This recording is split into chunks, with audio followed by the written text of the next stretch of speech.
making our way downtown, walking fast and faces passing, and here in the Honda... Then we ran out of electricity. we ran out of electricity. Let me just give you a short walkthrough of Steven's amazing wiring.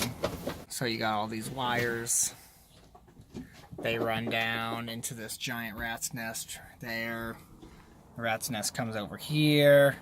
Then the rat's nest goes down there. And the rat's nest goes back around. Then you got all these white wires that go to that rat's nest. And all those things go there. But we're still having a good time. Ain't that right, Steven? Absolutely. I'd be having a better time if I knew where my multimeter was. Oh, I think I sold it for drugs. Oh. Alright, so we have power to this circuit. So it wasn't the camping chairs that hit the fuse No. thing? Oh. That would have been too easy. And then we have power to the distribution block.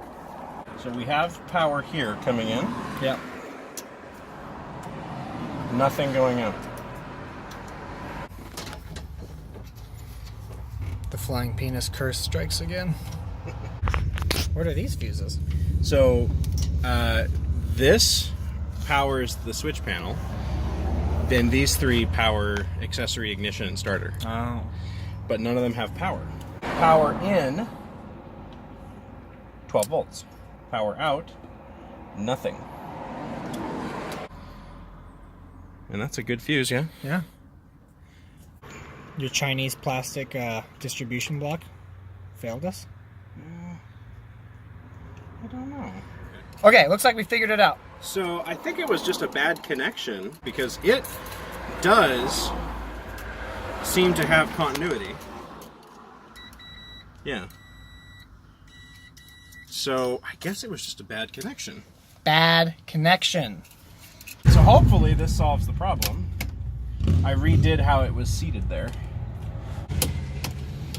Yeah, we're good. 1, 2, 3. When the blue light comes on, that means she's ready to party. Start it. Wow. All right. Well. Okay, there you go. Bad connection.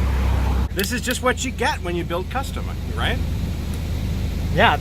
It doesn't leave the factory with a warranty on that Chinese distribution block. No. 30 years later. Yeah, I don't think so. You are the warranty. And it's fixed. Luckily you were here. Problem solved.